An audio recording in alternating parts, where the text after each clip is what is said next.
Hello, my name is Richard. I'm sitting in a tree right now. I have a Kindle stuck in a branch, a can of Spindrift sitting next to me. I am a recovering religion addict, and I am now known as the Irreverent Nerd.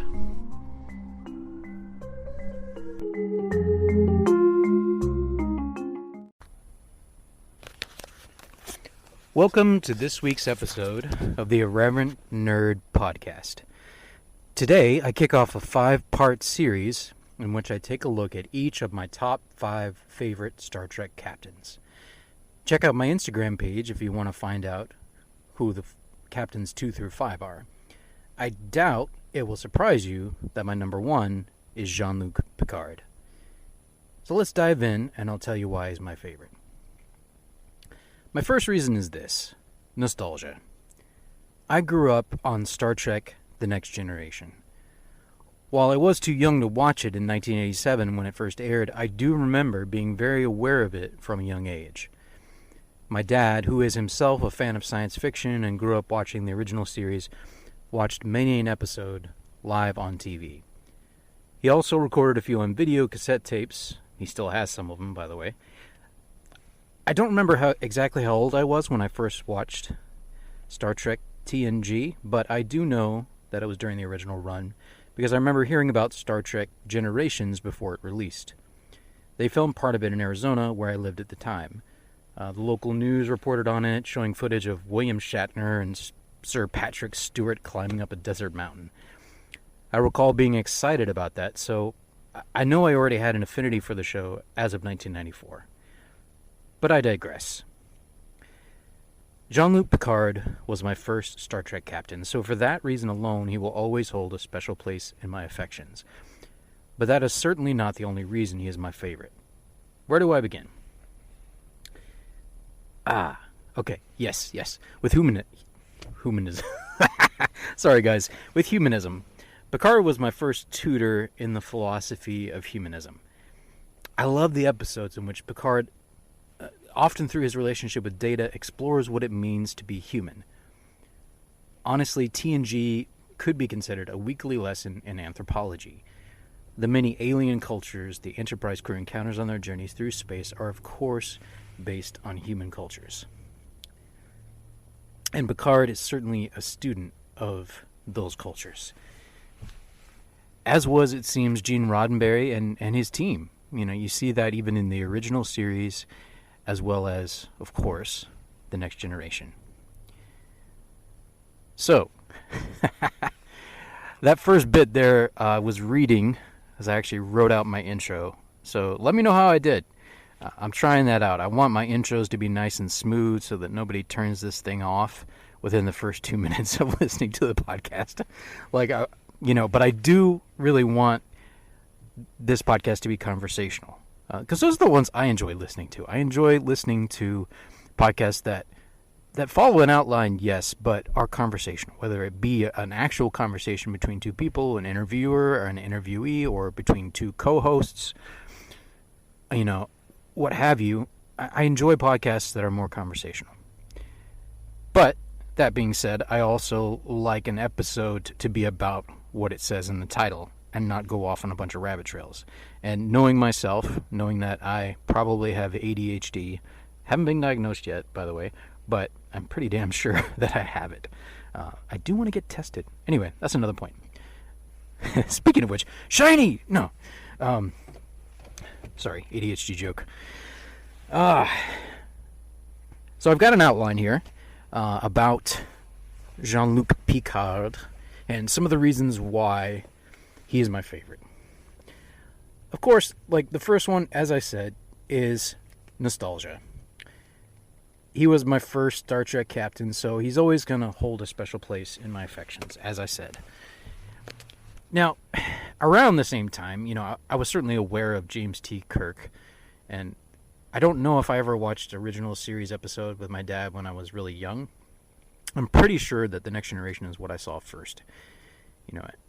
I remember being aware of both, though. I remember being aware of the original series through the movies that were still coming out when I was a kid. Like, I was born in the early 80s, so, at that time, I believe Star Trek 1 and 2 had already come out before I was born.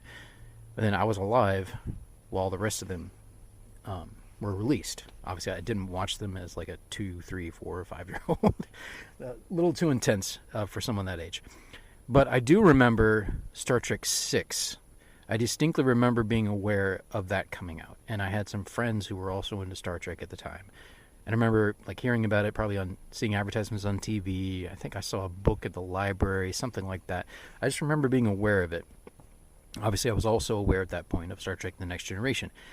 My dad, who was also a sci-fi fan, watched the episode, many of them, as they were airing.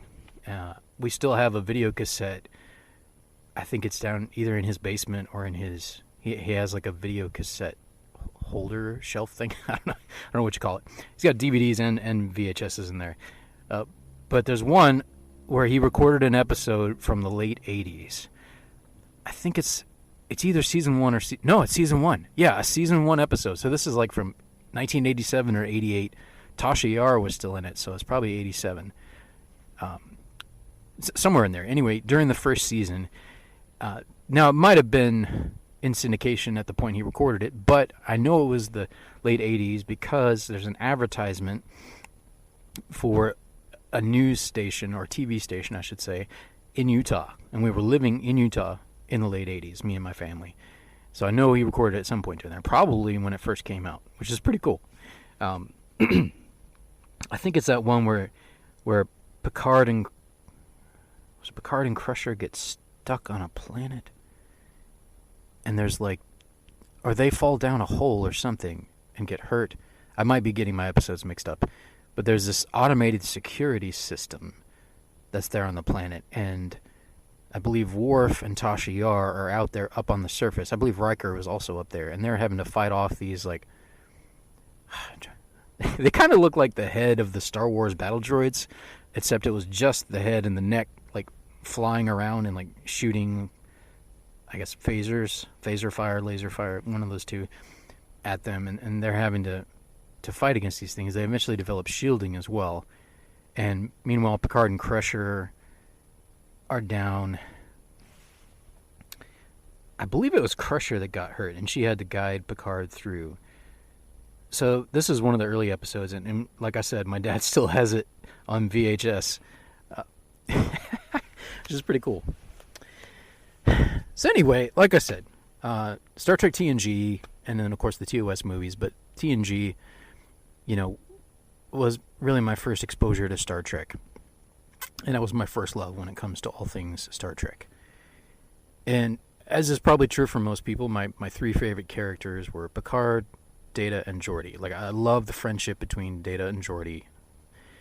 And I also love, it's more of a mentor-mentee relationship between Picard and Data. And Picard talks about what it means to be a human. And that brings me to the first thing I love about Jean-Luc Picard as a character. Hopeful humanism. So, he was my first tutor, if you will, in the philosophy of humanism. You see that over and over again in the episodes, like his hope for humanity. Obviously this is something that comes from Gene Roddenberry, and TNG even more so from what I've heard than TOS, due to, increased level of freedom, and topics he could choose and what he wanted to write about. But TOS really was, the early years in particular, and before he died, was really a picture of Gene Roddenberry's vision for the future of humanity. This world where we have, here on planet Earth, we have learned to live at peace with one another. We don't have money anymore. We just share things in common, which I suppose, I don't know if that's considered a form of communism. Never talked about that. But anyway, like, there's no money anymore. Like, people still have roles, they still have jobs and things like that. And obviously, as you go throughout the universe, there's other places that use money, so people still had to be aware of monetary systems and things like that. But, we have reached peace. Now it comes, as you find out as you go along in Star Trek, obviously through great conflict. And I forgot to start my timer. I just realized that. I'm trying to keep these, like I said, 15 to 30 minutes is my sweet spot. So I'm starting my timer so I don't go too long for you guys. But there's this hope for humanity that comes through in Gene Roddenberry's work, and really in so many ways it's embodied in Jean-Luc Picard. You see it as he is, well, you see it in the first episode with Q. I'd originally thought about focusing this episode on how Star Trek deals with religion. I was going to call it God's Name is Q, because Q is obviously a stand-in for God, in so many ways. And Gene Roddenberry, from what I understand, was an atheist, not a fan of religion, and you see that come through in TNG. And yet, even though you see a pretty strong critique of religion throughout the run of TNG, it's not disrespectful. It's almost more academic in a way, even as it is human and passionate. So Picard embodies this humanism, this hope for humanity, and he's a scientist, he's a naturalist in many ways. Like he loves exploring. But yeah, the philosophy of humanism, like this idea, that, like Picard, as far as I know, doesn't believe in God.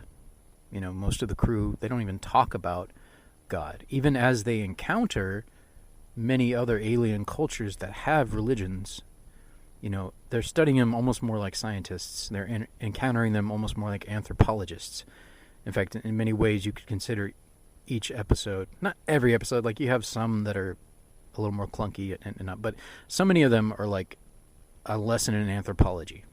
Anthropology 101. It's like, freshman level stuff. It's like examining human culture by having the Enterprise crew visit many different types of alien cultures, which obviously, they're based on human culture at the end of the day.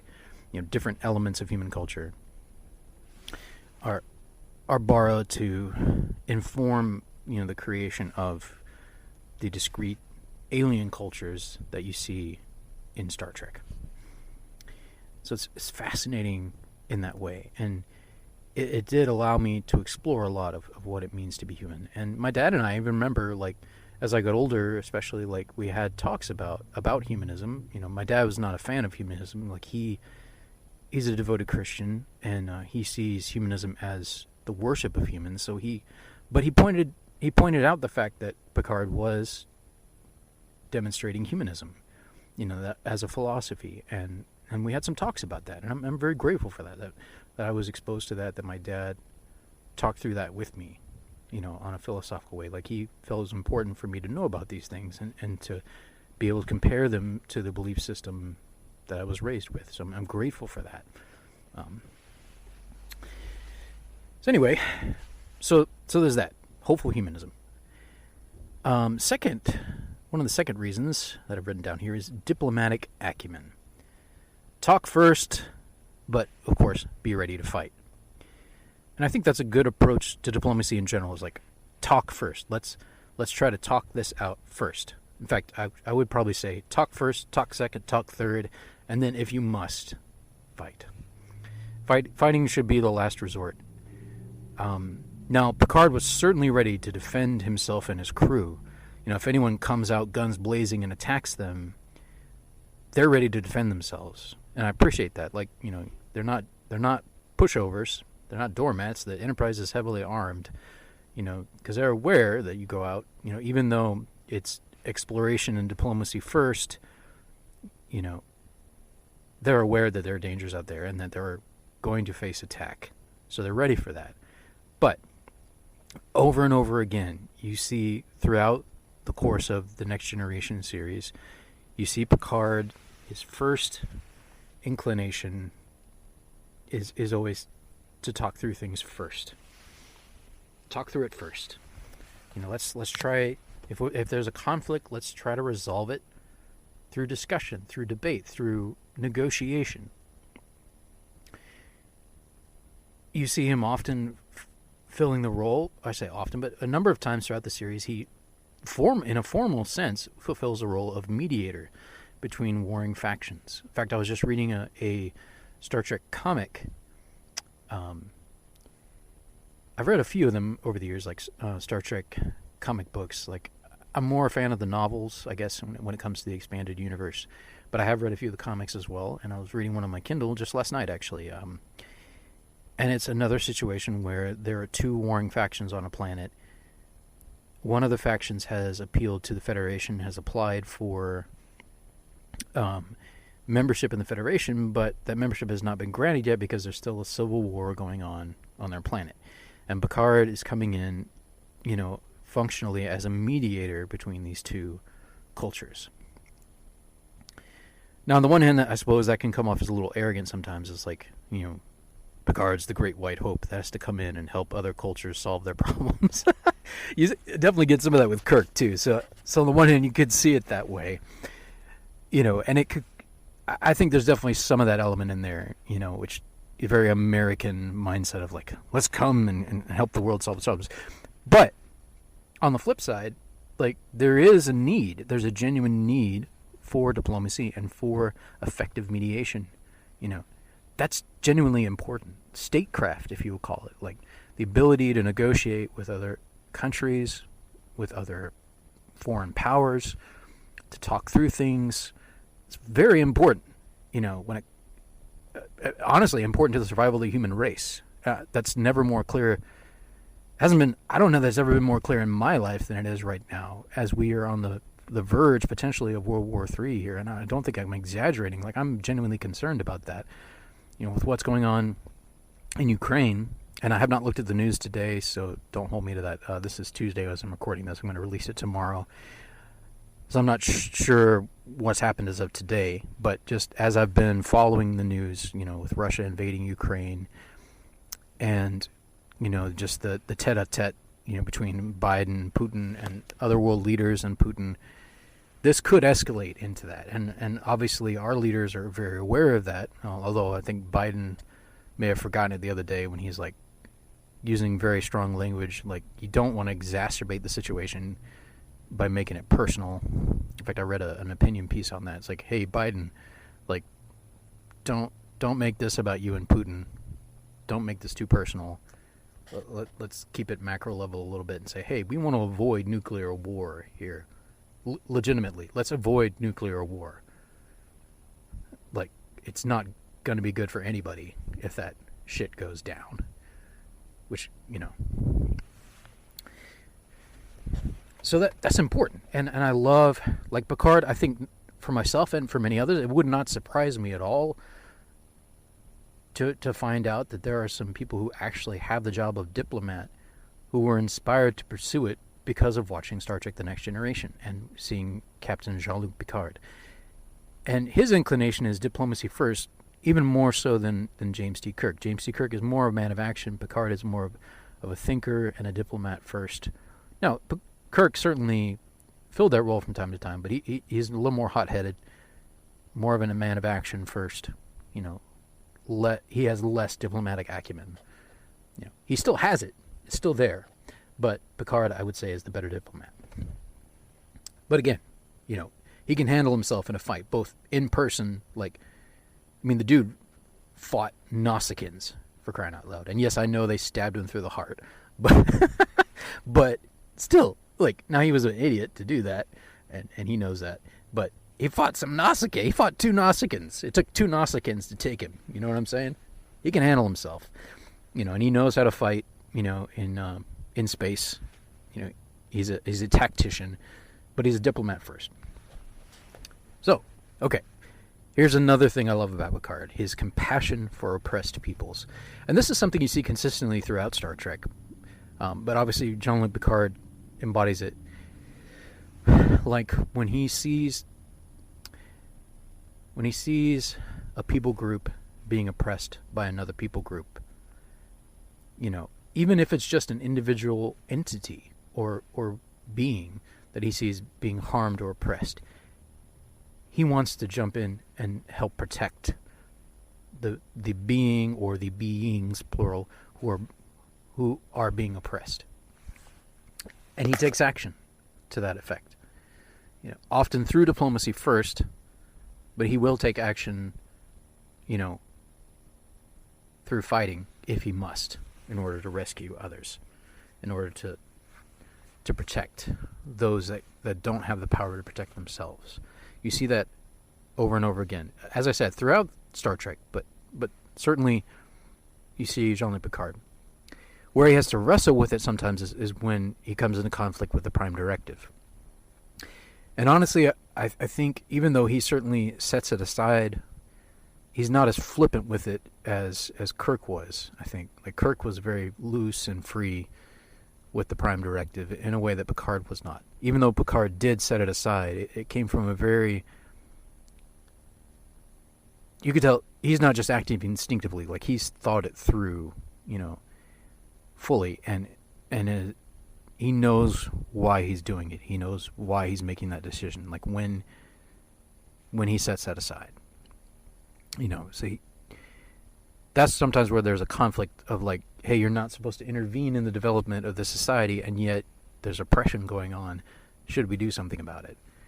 And this is something we see the crew wrestle with again and again. So that's another. Let's see. What's next on my list? Oh, yeah. Strong decision-making skills. So he makes a decision and he imbues it with confidence even when he doesn't feel that confidence. And this is addressed in at least one episode. I can't remember the title of it. It's probably addressed more than once, but there's definitely one episode I recall him talking about the fact. I believe it might have been a conversation he had with number one, with Will Riker. He talked about that he doesn't always know what the right decision is, but as a leader, he has to make a decision, and the crew needs to believe that he believes it's the right one. So he has to make that and imbue it with confidence so that he can lead others. Even if he has some doubts about whether it's the right decision, he knows that someone has to make the decision, and that someone is him, given that he's a captain. He's responsible for the lives of, was it about 1,000 crew members, I think, that are on his ship, not to mention anyone else who might be involved in the conflict.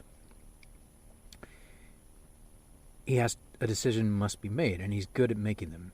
And he imbues them with confidence and strong leadership skills.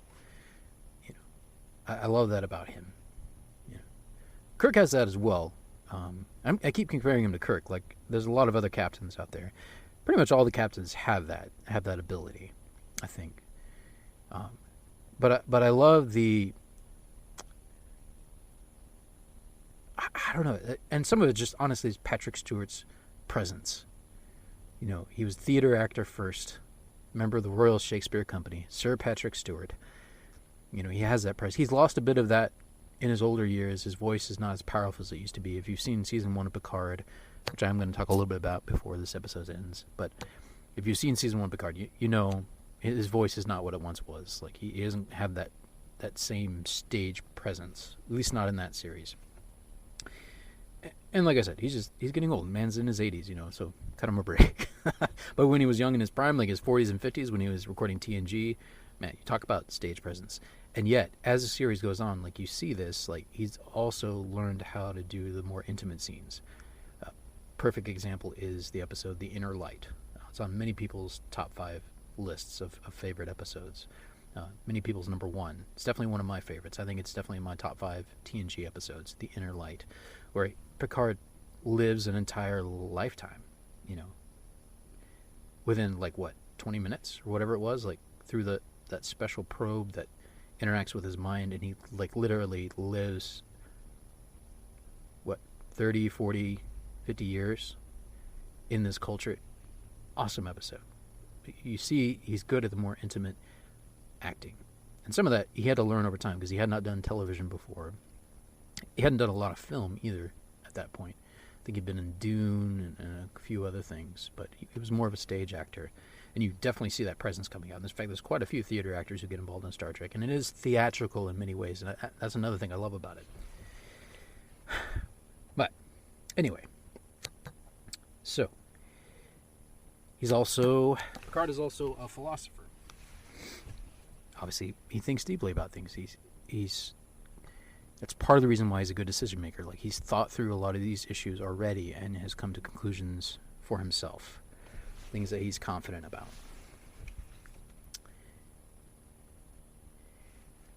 Let's see. checking to see. Okay, I'm getting short on time here, so I'm going to try to wrap this up. So another thing I love is his love for archaeology, his appreciation for history, and coming down to like even finding physical artifacts of that. Like I really like that he enjoys archaeology and finding relics of the past, if you will. And along with it, obviously, is his curiosity. You see that over and over again as they explore the universe, his curiosity about other people groups, his curiosity about phenomena.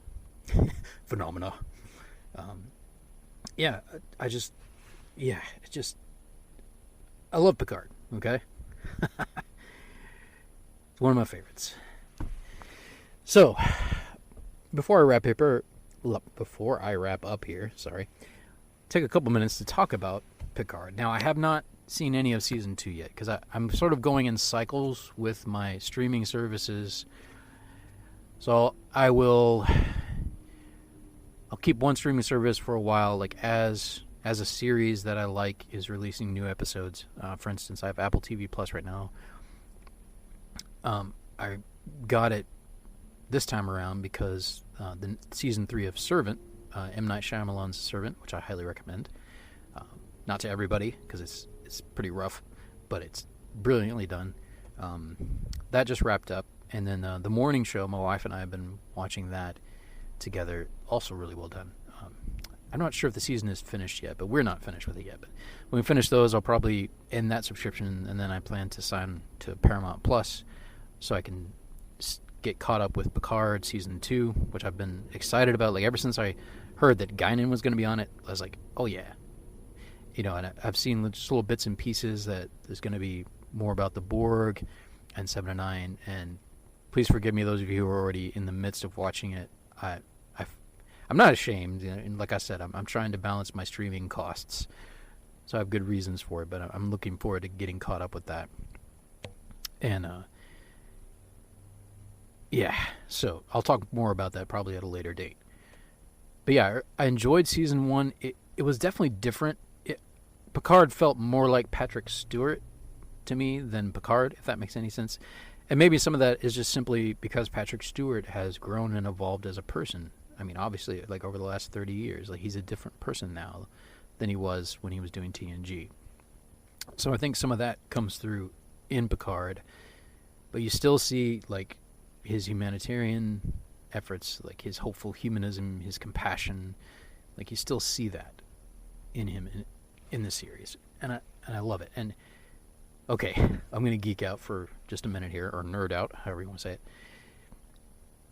The opening of the first episode, I was so happy, and I was watching it at my dad's house on his 55-inch 4K TV. I did not have a 4K TV at the time, so it was so cool to see the TNG Enterprise in 4K up on a big screen. Oh shit, I loved that so much. Just Picard and Data there playing chess. And I know it was a dream sequence or whatever it was, but I loved that. I loved that. Man, that was so cool. I don't know if they've shown it in season 2. Oh, that would be. Oh yeah, but yeah, production value was excellent. Obviously, in the new Star Trek series that they've been coming out with. Looking forward to some of the other ones that are coming out. One with Captain Pike looks really cool. Apparently, Kirk's going to be in that too, from what I've heard. Not played by Chris Pine, played by somebody else. I forget the guy's name. I think he was on Vampire Diaries or something. I don't know. Something. Paul Wesley or something like that. Wesley! Where's the boy? Oh, man. So that's a funny part of Picard, is like he's not good with kids. So, of course, they put him in situations where he has to deal with kids, Wesley being one of the main ones. And he's so awkward. I love it. That he's so awkward around kids. And he talks about that. Like, I think in the first episode, he talks about that with Riker. And he asks him to help him in his interactions. He's like, because his family's on this ship. Well, I'm going to need help. Sorry, that's a poor Picard impression. But, yeah, he's just so awkward. But I love how his relationship with Wesley develops over the years. And he becomes like a father figure to Wesley. But at first, he's like calling him the boy and shit like that. So are the other people. It's like, where's the boy? What's he doing on the bridge? You know, it's hilarious. So anyway, guys, I'm going to wrap this up. I got to go, and like I said, I don't like to keep you guys more than 30 minutes, so looking forward to next week where I talk about my number 2 captain, and that is Catherine Janeway. She is my number 2 on my list. I'm not going to tell you who the rest are. You got to go to my Instagram for that if you want to see the full list, or you can wait, for each episode to come out. But as I said, this is the first in a 5-part. Did I say this? If I didn't, here it is. This is the first in a 5-part series where I look at the 5 captains. My 5 favorite Star Trek captains. I know there have been more than 5, obviously. But my 5 favorite captains in order for me. So like I said, go check out my Instagram if you want to see the top 5 in all their glory. But week to week, I'm just going to be talking about one each week.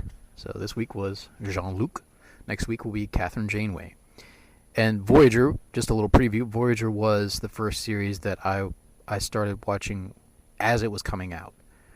TNG, I was too young. I was like 4 years old when it started, so I was too young to have been watching that. But Voyager, I remember watching that as it was airing, especially the second half of the series. I watched it as it was airing on UPN, the UPN network, or the UPN. What is that? Universal Paramount Network? Something like that. I forget. Doesn't exist anymore. Anyway. Or does it? Maybe it does. I don't remember. Anyway. So, you'll be hearing me next week. Thanks again for joining me today. Peace, my fellow humans. Make it so.